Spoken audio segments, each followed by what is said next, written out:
When you've spent 30 years coaxing stories out of the world's most famous people, you learn two unspoken truths. First, charm is currency. Second, even charm has its expiry date. Graham Norton, now 62 and still the gold standard of British talk shows, understands both. The man with the red sofa, the mischievous grin, and the ability to make Beyoncé giggle and politicians blush, has seen everything from transcendent chemistry to polite disaster. At this stage of his career, he no longer lists favorite guests like trophies, he categorizes encounters by lesson. There were those who played the game, those who refused, and those who, through sheer awkwardness, taught him more about humanity than any textbook could. Recounting decades of episodes is a walk through pop culture history, Hollywood royalty, eccentric musicians, literary giants, YouTubers, royalty of a different strain. Yet, behind that stream of applause and glitter lies a craft. Hosting, Graham once mused with understatement, is 10% charisma and 90% childcare. He meant it kindly. A talk show host must anticipate boredom before it shows, diffuse ego before it erupts, and locate common ground where none seems to exist. That talent, polished nightly on BBC One, is what made him the unshakable conductor of celebrity chaos. His origin story foreshadows that balance of empathy and irony. Born in County Cork, Ireland, in 1963, he grew up between humor and introspection, small-town sensibility paired with a bright, restless intelligence.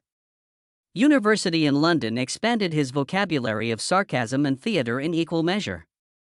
The early stand-up circuit toughened him quickly. If he could make half-asleep crowds in Soho laugh, he could handle any A-lister. Radio followed, then Channel 4's So Graham Norton, and finally the BBC flagship that would ensure his place in pop culture archaeology. By 2026, Norton's talk show legacy stands unmatched in Europe. The Red Sofa has delivered more viral moments than most networks' annual programming slates. But ask him which nights he remembers most, and he'll tell you not about the smooth interviews, but about the ones that challenged him, those infamous awkward guests. Over coffee or in interviews, he speaks of them without venom, only fascination. They're not enemies, they're case studies in communication. People imagine the worst guests are rude, he once told a journalist. They're not. The worst are scared.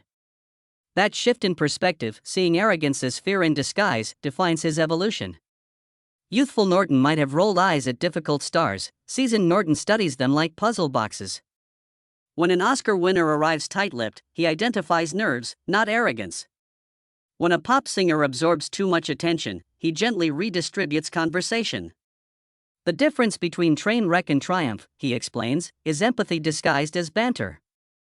It's why, even when chemistry collapses, his episodes remain strangely comforting. The audience never senses combat, only choreography slightly offbeat. There's an art to coaxing reluctant stories live. His technique resembles comedy jiu-jitsu, leaning into resistance rather than pushing against it. If a guest answers curtly, he deflects with self-mockery, and there concludes our deep emotional bond. If another monopolizes the couch, he invites a neighbor's opinion, reframing ego as roundtable debate. Viewers feel mischief, guests feel safety. Over time, that trademark blend of teasing and tact became the Norton signature. Age has seasoned his mischief without curing it. At 62, he jokes that he now prefers guests who don't need therapy afterwards. Yet beneath humor sits career-long curiosity about authenticity. What transforms star interviews into genuine connection? Why do certain celebrities instantly sparkle while others dissolve under studio lights? These questions haunt his craft more than ratings ever did. The awkward nights, those polarizing viral clips where conversation briefly faltered, forced him to refine instincts that textbooks couldn't teach. Take what insiders call the silence problem. Every talk show host fears it, dead air. Norton reframed it as dramatic pause. If someone's dull, he once explained, let the laugh track in people's heads fill it for you. The tactic works because he trusts audiences to understand the joke before it lands. It's comedy by collaboration, a principle he learned from British panel shows and Irish dinner table storytelling alike. Nothing builds intimacy faster than allowing a crowd to feel clever off camera. Norton's life diverges sharply from the spectacle he moderates. He spends much of his time in rural West Cork, where locals treat him more like genial neighbor than celebrity. Gardening, reading, and long walks with dogs substitute for London's media circuits. He's candid about needing that space. No one's witty 24 hours a day, he quips. The stillness resets his empathy meter. That equilibrium between exposure and retreat likely explains his endurance. While many hosts burn out under constant scrutiny, Norton's double life, public entertainer, private observer, functions as self-care in disguise. Behind his good humor lies awareness of era's ending. Television talk shows face new challenges: shrinking attention spans, competing platforms, the algorithmic race. Yet, Norton's weapon against obsolescence remains the same one that disarmed awkward guests: authentic conversation. Digital virality may amplify clips, but it cannot manufacture rapport. Each time his sofa fills with mismatched guests, a Hollywood legend beside a TikTok comedian, he orchestrates social alchemy. Sometimes it's magic, sometimes it's butters. Either way, he never blames his guests. We invite them into our house, he says. If they trip on the carpet, maybe we laid it wrong. That humility, rare in entertainment, stems from empathy honed by public vulnerability. As an openly gay performer who built mainstream success long before diversity became industry language, he learned early to navigate prejudice with humor. Awkwardness, in that sense, was his birthplace. He knows what it means to be the outsider controlling the conversation while being judged for it. When certain guests withdraw behind arrogance, he recognizes the fear because he's known it. Perhaps that's why at this chapter of life, wealthy, decorated, content, he enjoys speaking about the test nights. They represent the spectrum of humanity he spent decades observing. Famous or not, everyone enters that studio with nervous systems burning. Some overcompensate with energy, some hide behind one-word answers. Graham plays therapist, comedian, and choreographer in microseconds. Even critics who find late-night television outdated concede his mastery of tone, instant empathy matched with fearless teasing. He admits he still replays awkward episodes in his head, not from shame but curiosity. Those are the nights you earn your money, he jokes. When you manage to make dead air look intentional. Today, reflecting across decades, he identifies 6 occasions, not hated guests, as tabloids love to phrase it, but 6 interactions that redefined him as host. They range from comic chaos to poignant discomfort, each revealing what happens when charisma collides with uncertainty. Before detailing those encounters, he offers a disclaimer typical of his brand of humor: they're probably lovely people, we just met on the wrong night. It's that generosity that keeps his reputation immaculate. He critiques situations, never individuals. And as the next segment of his reflection begins, the categories unfold like moral fables: more than gossip, vanity mistaken for confidence, silence mistaken for disdain, sarcasm mistaken for wit. Through them all, the host remains the constant, curious, tolerant, and brilliant at turning tension into laughter. When Graham Norton begins to describe his most difficult evenings, there's a twinkle before every confession.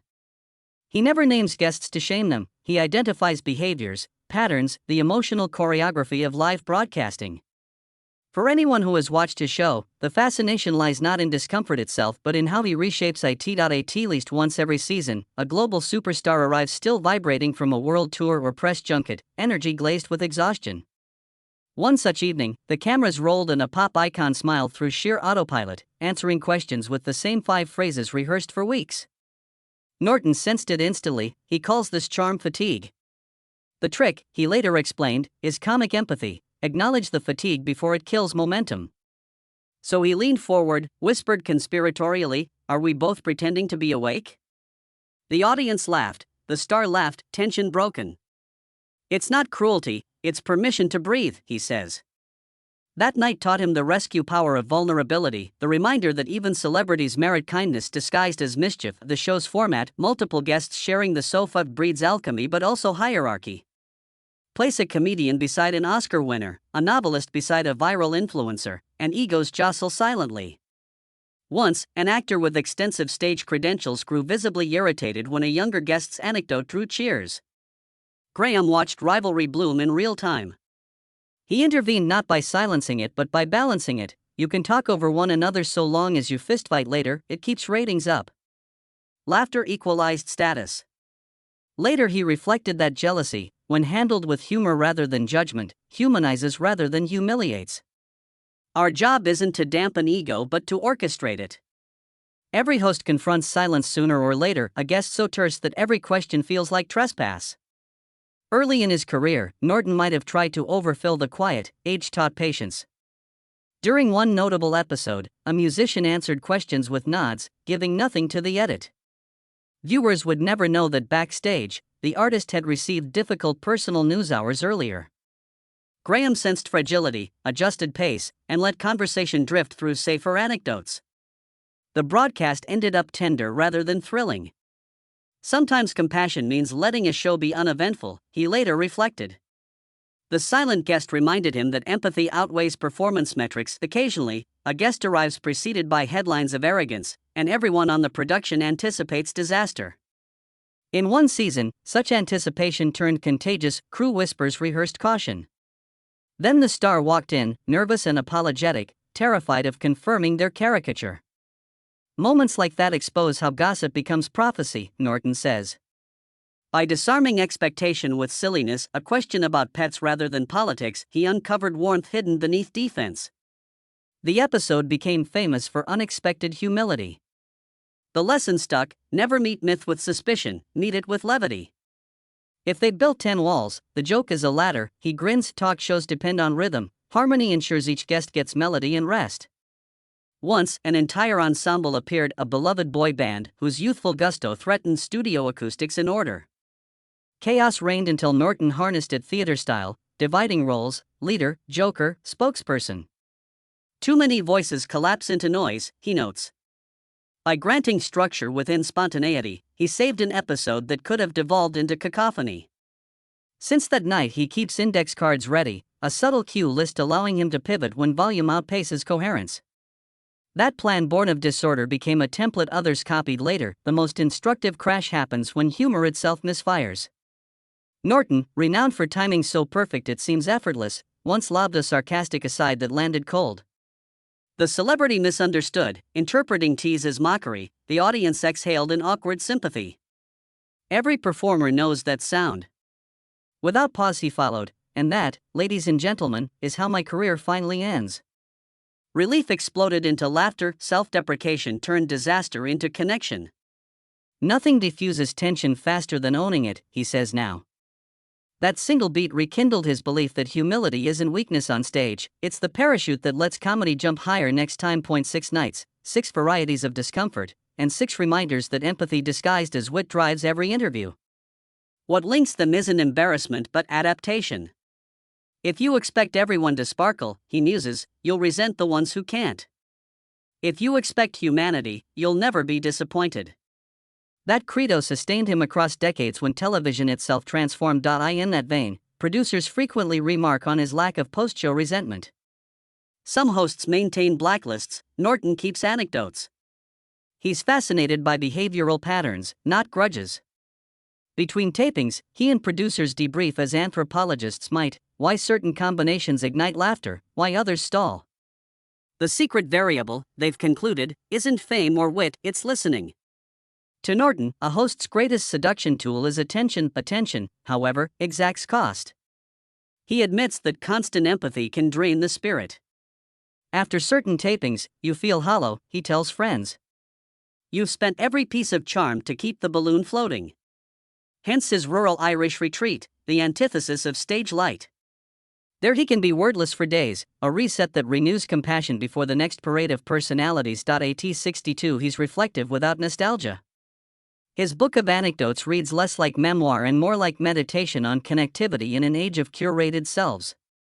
The awkward guests, he insists, rescued him from cynicism. They proved that authenticity outlives reputation. Perfect interviews evaporate, he says.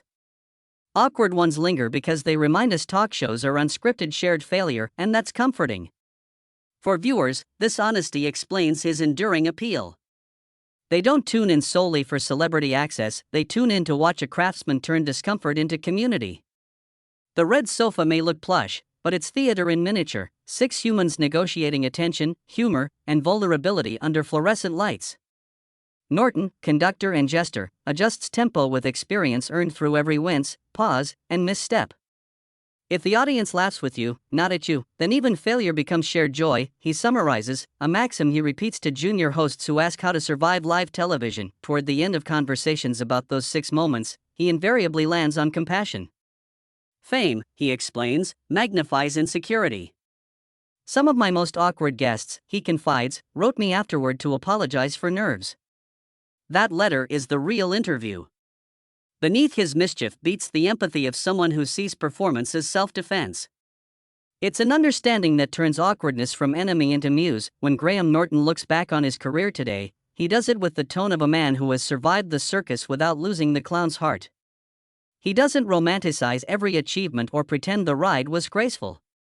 Television, he likes to joke, is confidence pretending to be spontaneity. Yet beneath that quip lies the wisdom that spontaneity, especially live on camera, demands discipline bordering on empathy. The same compassion that rescued awkward interviews now defines his worldview. After 30 years of performing, writing, hosting, and listening, he believes success depends less on glibness than on generosity. Generosity manifests oddly in entertainment. It's the pause that allows someone else's sentence to breathe, the laugh at one's own misstep, the decision to highlight a colleague's punchline instead of reclaiming it. Norton mastered those invisible courtesies long before popularity rewarded them. As British television's tone shifted from confrontational to collaborative, he became the benchmark of warmth, a host who could tease without cruelty, mediate without preaching. It's a conversational high-wire walk where everyone wins, a producer once said. If you fall, he dives with you. That unspoken social safety net, his willingness to absorb tension, earned enduring loyalty from guests and viewers alike. In recent interviews, Norton admits he's more intrigued by quiet now than applause. Fame, after all, is volume, fulfillment is tone. He continues hosting the Graham Norton Show and BBC Radio 2 programs, but the pace has mellowed. His weekends in West Cork revolve around dogs, writing fiction, and community events where the local postmaster is a bigger star. The humility shocks fans accustomed to his metropolitan sparkle, yet those who know him say the rural calm restores what constant performance depletes. I need long silences, he's confessed. Otherwise empathy runs low, and then every guest sounds the same. Age sharpened his focus on universal connection rather than viral fame. In conversations with younger presenters, he reframes awkwardness as data. It tells you who feels safe and who doesn't. Your job is to notice the difference. This mentorship, though informal, represents his unspoken legacy. A generation of hosts credit him with proving that cultural variety, be it class, sexuality, or accent, could coexist comfortably on primetime television. He normalized inclusion by making it joyous. Where predecessors relied on confrontation, he relied on laughter sharpened by compassion. At 62, he finds humor in his own contradictions. Global celebrity still claiming stage fright, acclaimed interviewer privately terrified of small talk. That self-deprecation endears him because it dismantles hierarchy. When audiences watch the Graham Norton Show, they don't witness host versus guest, they witness shared vulnerability wrapped in glitter. Even the gaudiest jokes carry undertones of empathy, like confetti made of understanding. You can't fake listening, he often says, and you can't joke anyone into sincerity. Retrospect paints the so-called awkward nights as the milestones that matured him. They taught respect for silence, compassion for nerves, and the comedic economy of brevity. They also prepared him for a cultural landscape where authenticity outweighs polish. Social media, he notes, has granted everyone a stage but few the patience to listen. Our challenge now, he says, is to make paying attention fashionable again. It's difficult to hear cynicism behind his charm. He has seen too many fads cycle to mistake novelty for progress. Instead, he champions endurance, the slow art of liking people enough to make conversation interesting. During anniversaries of his show, producers sometimes screen montages of favorite moments: Tom Cruise leaping onto a chair, Adele storytelling through laughter and tears, political figures softening under humor. Yet Norton always points between the cuts, the half seconds before applause or after a joke lands. That's where trust lives, he says, in the breath between performance and reaction. Those unseen instants, the imperceptible micro-moments of connection, became the real measure of success. If audiences felt them without naming them, he'd done his job. The quiet arc of his life suggests that enduring public affection doesn't derive from perfection but from visible curiosity. Audiences forgive awkwardness if they sense sincerity. Over decades, he's subtly trained viewers to prefer that honesty over spectacle. His interviews now double as civics lessons in empathy, contradictory personalities sharing space, disagreeing elegantly, laughing anyway. In a world polarized by outrage, that civility feels almost radical. Privately, friends describe him as sentimental, particularly about the crew who shaped his journey. He keeps handwritten notes from stage managers and interns, photos from rap parties scribbled with gratitude. They line the hallway of his London home, a mosaic of backstage moments reminding him that charisma seldom travels alone. That loyalty, like his humor, is meticulous yet effortless. It's the grace of someone who knows that entertainment, at its core, is teamwork disguised as glamour. Asked once how he'd like to be remembered, he deflected with characteristic irony, ideally as still alive. Then, after the laugh, he turns serious. Maybe as someone who made conversation kinder. That answer illustrates everything about his transition from jester to sage. What began as quick wit matured into philosophy, conversation as empathy training for the masses. Viewers tune in for celebrity revelations but leave reminded that laughter rescues humility better than ego ever will. So the headline, at 62, Graham Norton reveals the truth behind his most awkward guests, is really shorthand for something larger, the evolution of a communicator learning that discomfort is fertile ground. Every strained silence and missed joke fortified his belief that imperfection fuels authenticity. Those 6 challenging encounters became parables of humanity, not grudges. They underscored why, after all these years, his show remains the most hospitable living room in broadcasting. When the stage lights dim and the red sofa empties, Norton often lingers for a minute. The audience files out, the laughter fades to residual hum, and he sits back, sighing a single line, half exhausted, half content. On nights like this, he once told a colleague, "I remember that awkwardness started my career and empathy saved it." It's as fitting an epitaph for a host as any novelist could invent. Wit as currency, empathy as dividend, and so, as Graham Norton stands at the relationship-rich midpoint between satire and sincerity, he remains proof that awkwardness needn't be feared, it can be nurtured into art. In his hands, discomfort becomes conversation, conversation becomes laughter, and laughter, at its best, becomes understanding. Few careers illustrate that arc so flawlessly, or so kindly.